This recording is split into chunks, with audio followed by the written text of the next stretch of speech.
Je vais vous raconter mon plus beau Noël. C'était en 1957. J'avais 11 ans. Je suis né en Égypte. Je dis toujours pour rigoler, je suis un peu comme le Christ, comme Jésus. Et j'ai quitté l'Égypte à l'âge de 11 ans. Donc j'avais 11 ans.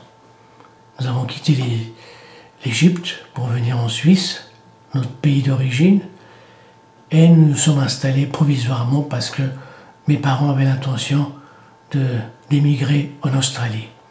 Et nous sommes allés un certain temps à Durenech, dans un hôtel, une sorte de pension qui s'appelait Ausland Schweizer Home, ça veut dire un home pour les Suisses de l'étranger.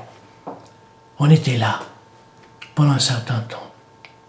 Bien qu'il y ait un décalage entre ce Noël, disons le Noël, et mon anniversaire.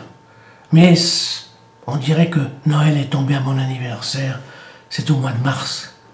Comme on sait que certains disent que Jésus est né plutôt au mois de mars, puisque c'est un poisson, et non au mois de décembre. Bon, bref.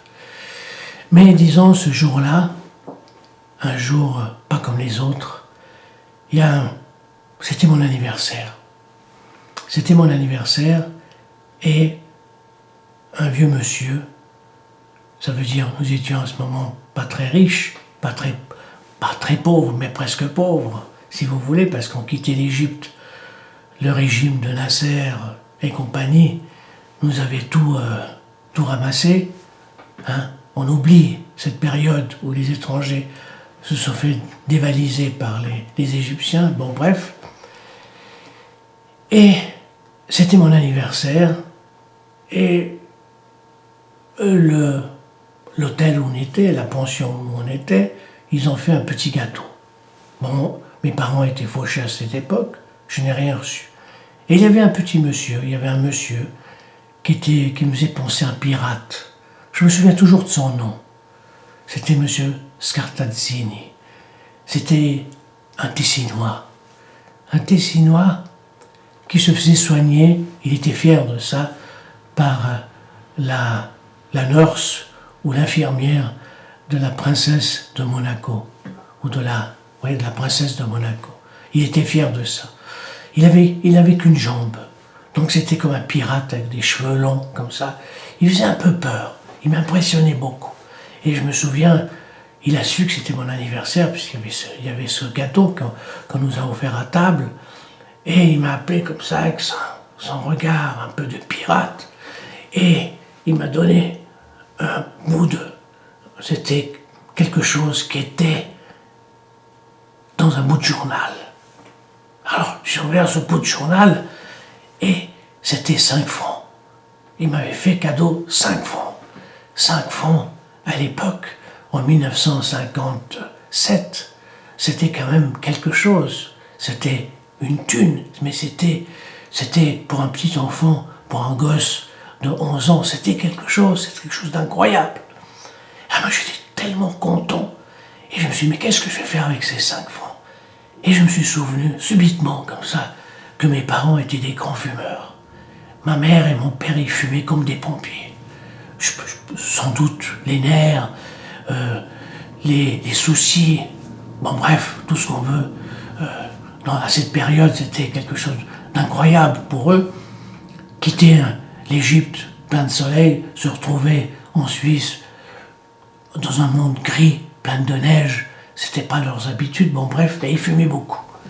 Et moi, je suis allé vers mes parents, et puis je leur ai dit, voilà, je vous fais cadeau, ces 5 francs, on va pouvoir acheter une cartouche de cigarettes, parce que je sais qu'à l'époque, les cartouches de cigarettes coûtaient 5 francs. Et mon père, il me regarde, il me dit, non. Puis après, il me dit, mais si tu veux, ben, tu me les prêtes. C'est vrai qu'ils étaient très fauchés. J'ai dit, non, je vous les fais cadeau. C'est mon cadeau de Noël. Et j'aurais fait ces 5 francs. Et j'ai vu le regard de mon père. Et le regard de ma mère. C'était mon plus beau cadeau. Excusez-moi, voyez, après tant d'années, je ressens encore l'émotion de ce regard, de ces regards. Ma mère m'a remercié, mon père m'a remercié. Et ils m'ont dit, non, non, on va te les rendre. Mais j'ai dit, non, non, je ne veux pas cet argent. Parce que j'ai vu leur joie. J'ai vu leur joie. C'est une joie incroyable, invraisemblable. Et ces 5 francs m'ont rapporté tellement plus tard. J'ai appris que souvent donner rapportait beaucoup plus. Ça veut dire était une joie immense. Ça, c'était plus que le bonheur. Il faut savoir donner. Et c'est vrai que maintenant à Noël, j'ai tout ce qu'il faut. J'ai une femme merveilleuse, j'ai des enfants merveilleux, j'ai une situation merveilleuse. Bon, je gagne ce que je gagne, mais je n'ai pas besoin de cadeaux. Mon plus beau cadeau, c'est faire des cadeaux. C'est faire un cadeau. Voilà, c'était mon plus beau Noël. Bien que c'était pas tout à fait un Noël, mais c'était, en pensant à Noël, c'était mon cadeau de Noël.